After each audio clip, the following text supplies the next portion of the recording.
Okay, they're beating him up. Ma'am, is somebody with you? Are you okay? Ma'am?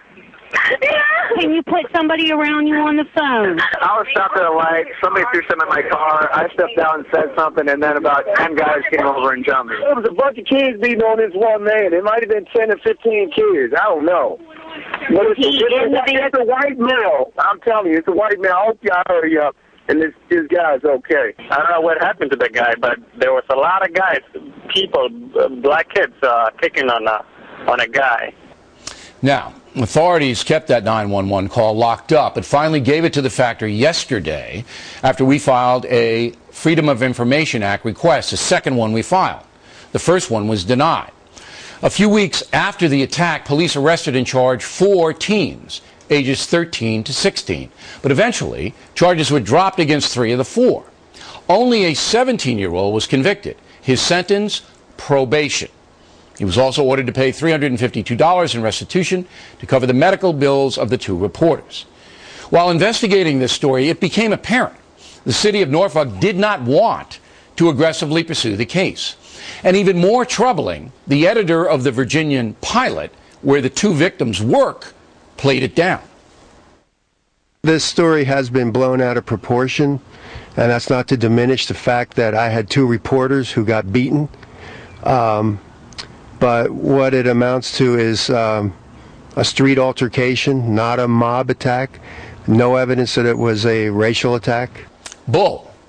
Talking Points believes this was not a simple street altercation, and there is no question it was a mob attack. Whether it was based on race is debatable. But for a group of assailants to beat up and terrorize 2 innocent Americans with dozens of witnesses watching and virtually nothing happens to them, well, this is a true travesty of justice.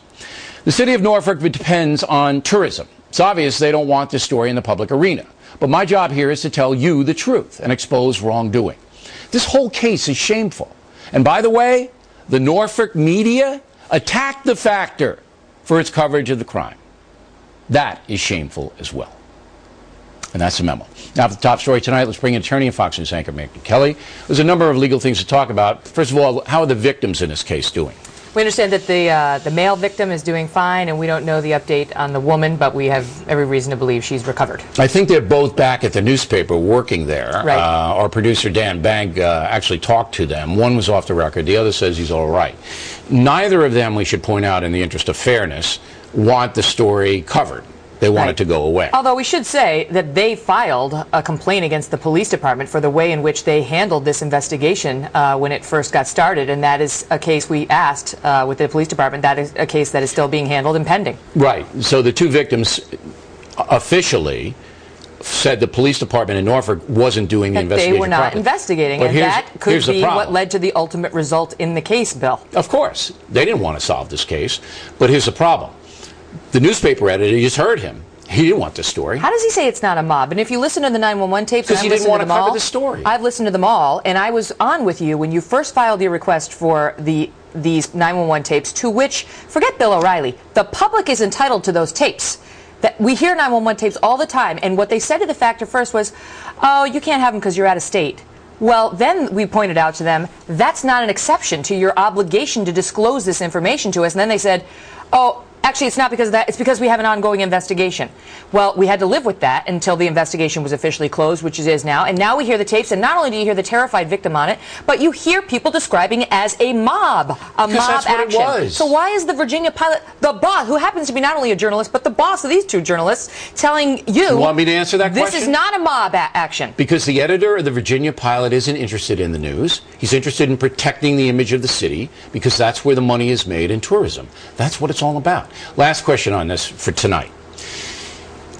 This punishment is ridiculous. Would you agree with that? There is no punishment for right, no 3 to 4. They just First of all, there's supposed to be 5 of them who actually get off with nothing. 1 gets a slap in the wrist. Okay, so it's ridiculous. How often does this happen around the country where people are physically assaulted, nothing happens to the assailant. I have no way of knowing that as a fact, but I can tell you this. Where there's good police investigation, in a case like this, where you have this many eyewitnesses, it should be readily ascertainable who was involved. I mean, people were giving descriptions, even on the 911 tapes, of the outfits being worn by the perpetrators. And if you had a quick-acting reaction, I see no reason why they couldn't have found the proper identifications, including the two victims who could have participated in IDs. Right. So this is just, I said, shameful across the board. You would agree with that? I do, and I think right. the criticism of you for covering it, it's a crime on two innocent people. It's a huge stain on Norfolk, Virginia. There's no doubt about it. All right, Senator Dianne Feinstein.